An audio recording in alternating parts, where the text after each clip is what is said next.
Hey, you guys, welcome again to another video. Now, I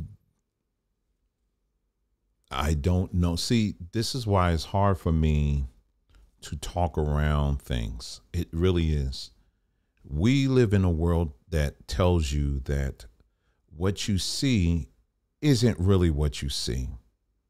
And basically, up is down and down is up. And, you are supposed to be respectful when you see things that don't add up. Okay, period. And if you dare get something wrong, then you're the problem. You got issues. It's you. It's not what you see. It's I don't know. Maybe these are just filler words. I don't know. But anyway, for those of you who follow this platform, you know kind of where we stand when it comes to people when you start getting into the alphabet groups. Okay, not talking about the government. And that is of the LGBT XYZ people. Okay. Now, again, for those who are brand new to this platform, let me be very clear. I treat, when I'm encountering adults, I treat adults as adults, and I respect adults until you give me a reason not to. So in other words, I know I live in a world that is a kaleidoscope of people with different practices and beliefs and all of that kind of stuff. And I have no problem with that. When I go outside and I interact with other people, I'm not inquiring about what you do in the bedroom or who you sleep with or who's your girlfriend or who's your boyfriend and all that stuff. I don't care. That's your thing. Okay. When I buy something at the store, I'm not that's none of my business. I don't care to know, don't want to know. When I'm driving in the car, I'm trying to get to my destination.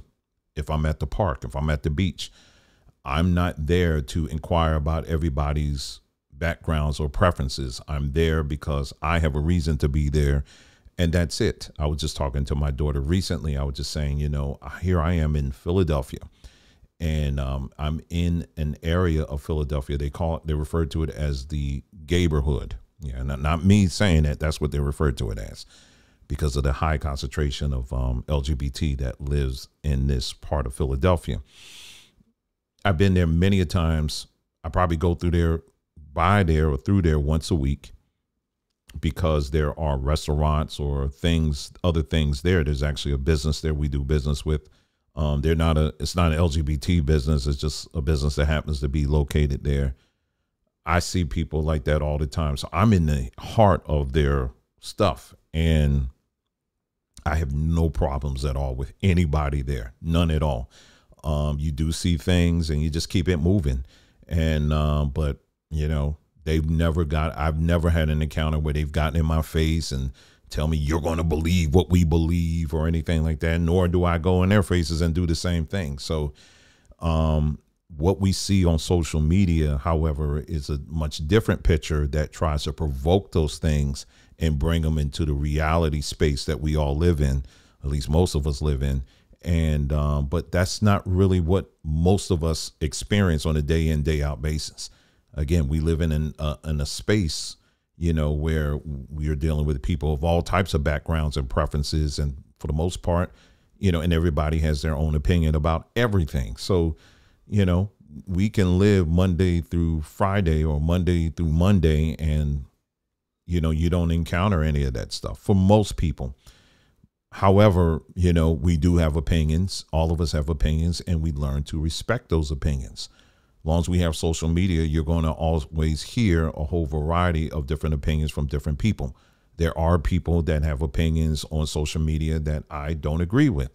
So I don't listen to them. That's remarkable, isn't it? I don't listen to them because I don't agree with them. There's people who don't agree with what I say, so they don't listen to me, right? Just as simple as that, so that's kind of how this thing is. I'm kind of painting a picture here a little bit just to kind of, show people, bring you into reality a little bit.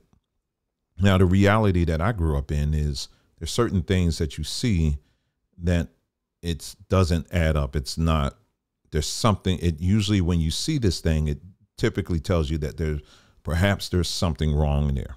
And so I grew up in a space where if you saw a woman dressing up as a man seriously, or a man dressing up as a woman, and claiming to be those, be a man or be a woman, typically that would mean that there's some other issues that need to be addressed there.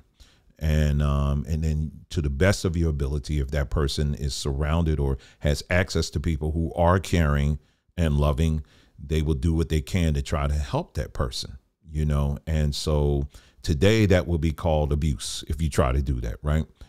Well, that's what I grew up in. So so we have said on this platform repeatedly, when it comes to looking at these individuals, it's specifically in this case, I'm talking about individuals who call themselves transgender.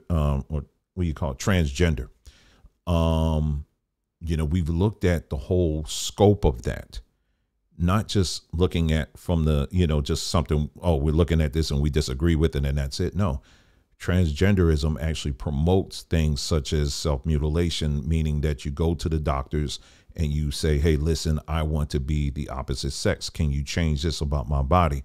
So, the doctors will prescribe them medications that will suppress certain things that the Most High has put in your body to be, it's a natural part of your body.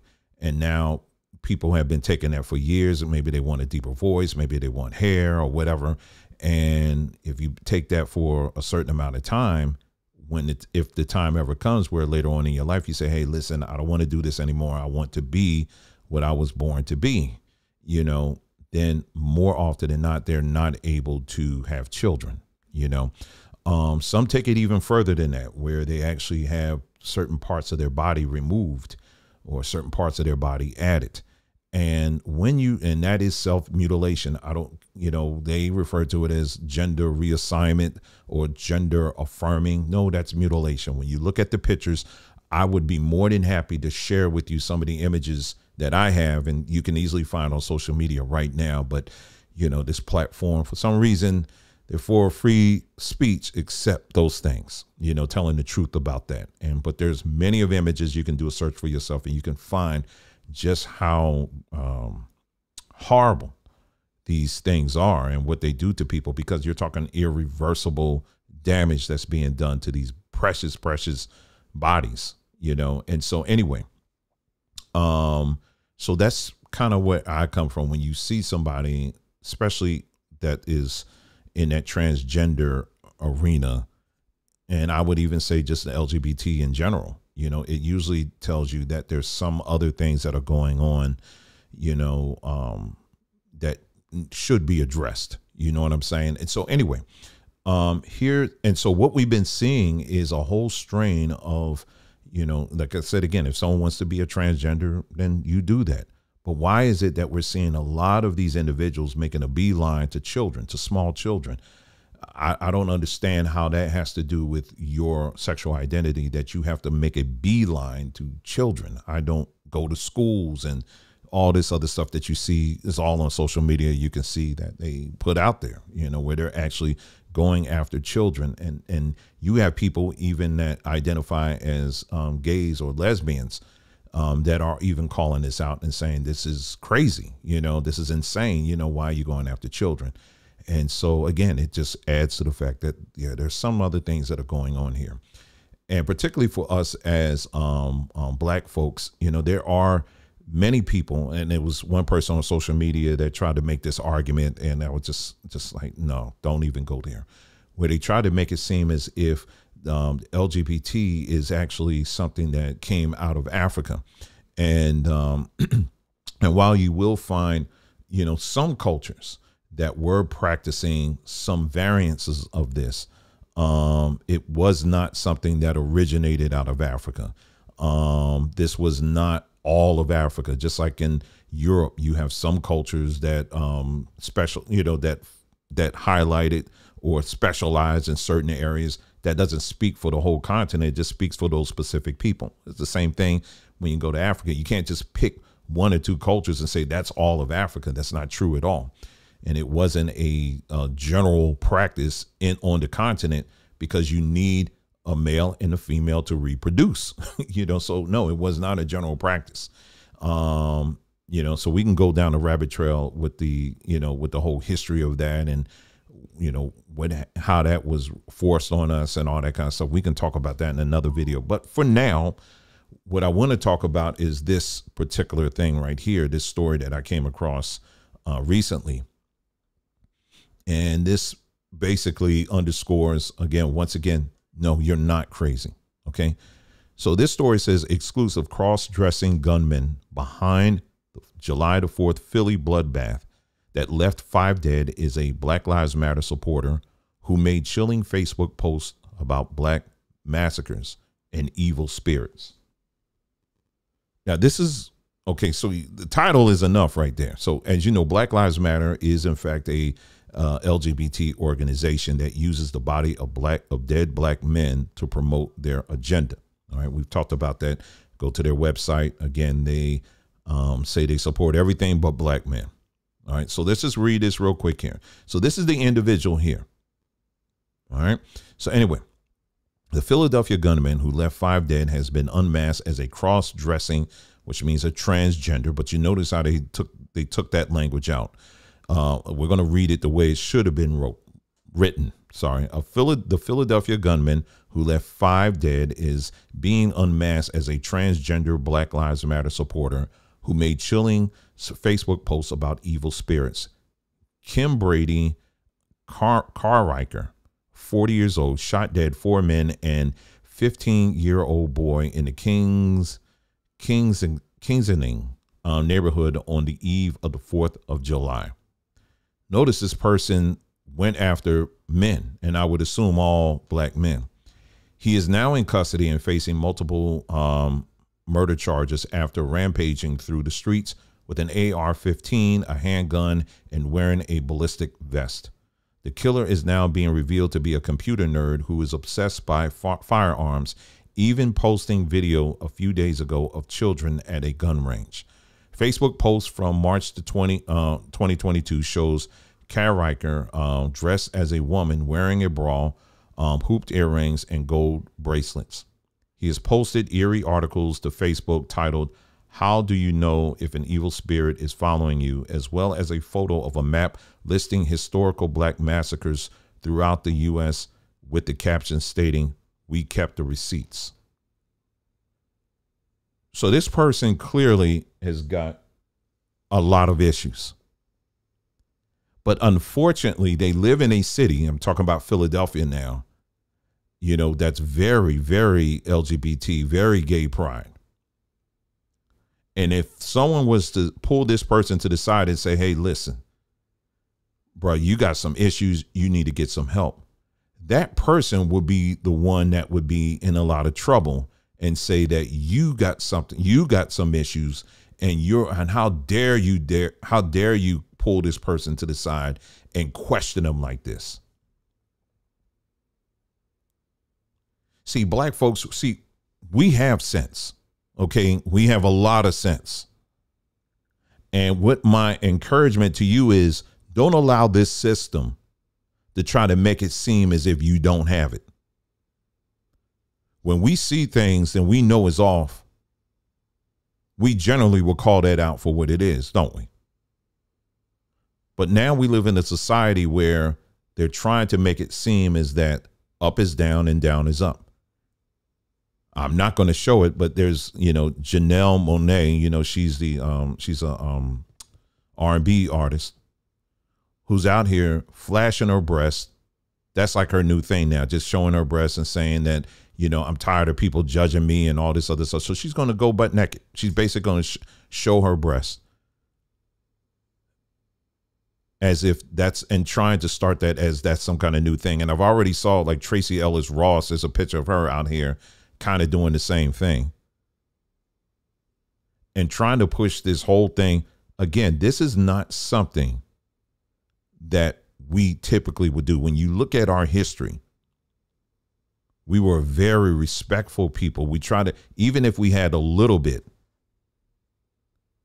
we made sure that we did everything we could to be presentable, to be honoring, to be dignified, and all of that, even when we didn't have much at all. I fondly remember my mother telling me, you know, in her growing up in Jim Crow South, how there were times where they didn't have a whole lot, but even the little they had, if you were to go to their house, the house was always spotless. It was very immaculate. When they went out, if they were going downtown or something like that, they wore good clothes, you know, and you know, even if the clothes weren't up to date, you know, they were presentable, very presentable. Unlikely what you see today. You know, there's this equation that if you don't have a lot, that means your house is supposed to reflect that, you know, reflect poverty and all this broken downness and all this other stuff. But that's not what our culture was about. Even when we had a little, we still presented ourselves to the highest quality. And now we live in a society that is telling you that, no, you are to reflect the lowest part of the most ugliest parts of society. You're supposed to reflect that. And we're not supposed to say anything about it. But what I'm encouraging you to do while we still have time on a platform like this to speak the truth is that when you see things like this, family, such as, you know, like this unfortunate man here who clearly has some issues that are telling you, you know, you're not supposed to say anything. I mean, he's posting this kind of stuff on social media and he's a transgender person. We're not supposed to say anything. We're supposed to just say it's okay. No, it's not okay. And here you have the lives of 5 individuals who are now gone because they are in a society that's telling you that you're not supposed to question any of this stuff, that this is the new normal. This should never be considered normal in our community, amongst us as a people. This should never, ever, ever be considered normal. This is a sign of someone who desperately needs help. They need help. I don't condone, nor would I tell people you need to go out and eliminate these kind of people. No, that's ridiculous. No, these people need help. And when they don't get the help they need, this is the kind of stuff that happens. And I'm not just saying this based off of this particular incident. There are many stories out here of people who were transgender because they had issues that they did not get help with. They went out there and started hurting other people. And that could have been easily prevented if people were to stop sitting on their behinds and stop being dishonest and begin to tell the truth when you see stuff like this. There is help for people like this and many others. This is why we've been so adamantly talking about mental illness and the importance of us, our people, addressing these things instead of just skipping over it. Mental illness is a very serious thing. It doesn't necessarily mean that you're someone that needs, you know, you're like handicapped or something like that.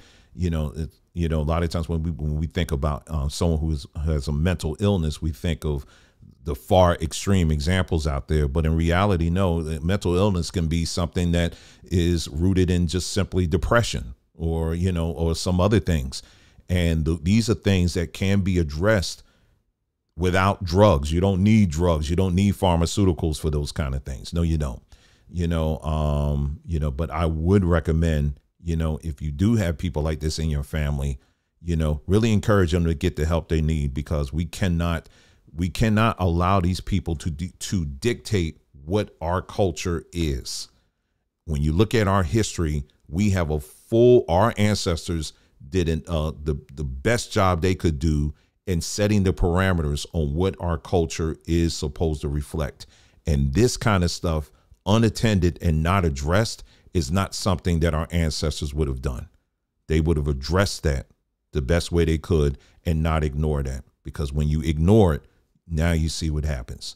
So I hope you got something out of this, and I hope more and more people are encouraged to speak out and to tell the truth when it comes to mental illness amongst our people.